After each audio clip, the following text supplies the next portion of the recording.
Jude lived in a small town in Judea, and there's something you should know about Jude.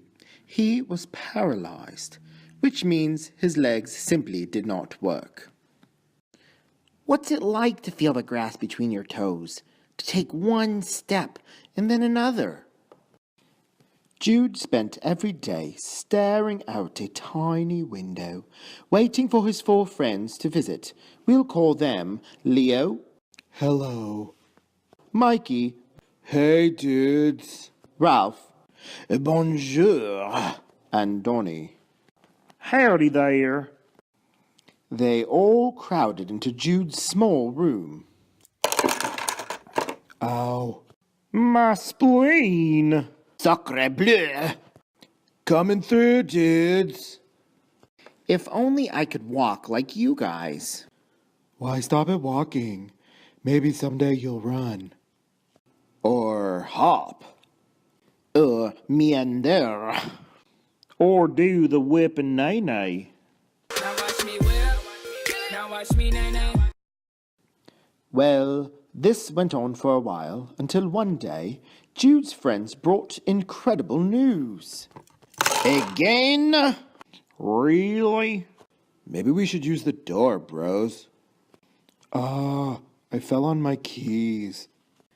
Hey, Jude, don't be so sad. There's this teacher in town named Jesus. Dude, like, everyone's going to see him. They say he cures all kind of diseases. Well, I bet he could make you get up and start doing the Macarena.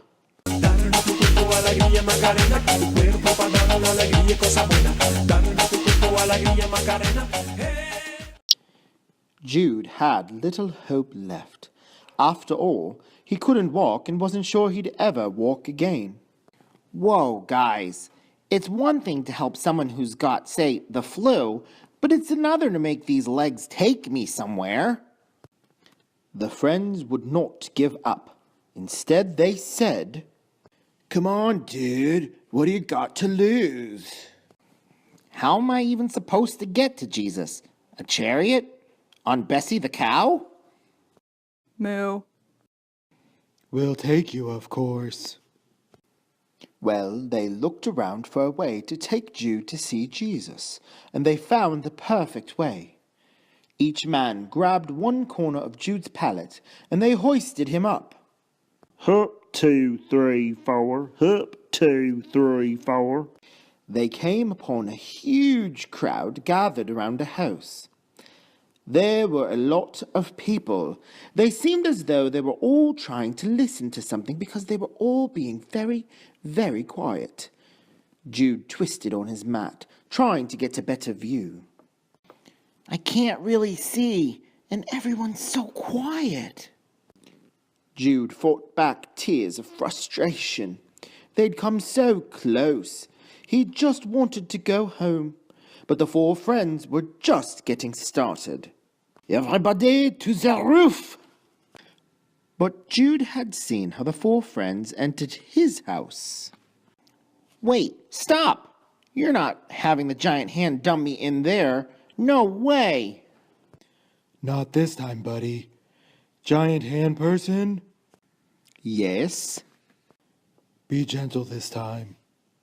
Okay. Before Jude could even catch his breath, the 4 friends were carting him up the steep, narrow pathway to the roof. Jude could hear Jesus from inside the house. Oh, but y'all wait, boys. It's time for phase 2.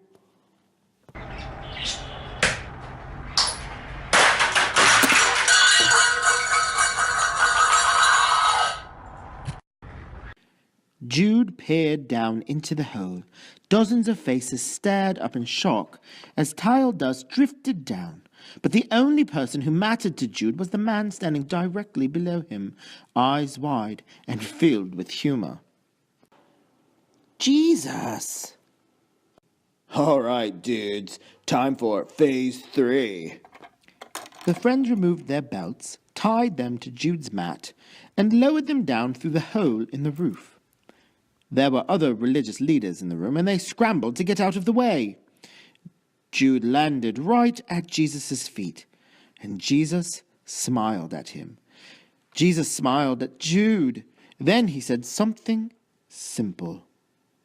Friend, your sins are forgiven. This made the other religious leaders really mad. Who does he think he is? God? Forgiving people's sins? The nerve of this guy. Well, Jesus knew what they were thinking. In Luke 5, we find out what Jesus said. Why are you thinking these things in your hearts? Is it easier to say your sins are forgiven, or to say, get up and walk? But I want you to know that the Son of Man has authority to forgive sins. Jesus looked directly into Jude's eyes and said, Get up, take your mat, and go home. What? Get up? Okay. The crowd gasped as Jude stood up and took one step, and then another, and then another. He could walk, he could hop, he could meander, and he could boogie. Now get on the floor, 'cause we're gonna boogie, oogie, till you just can't boogie no more. Boogie no more. Moo.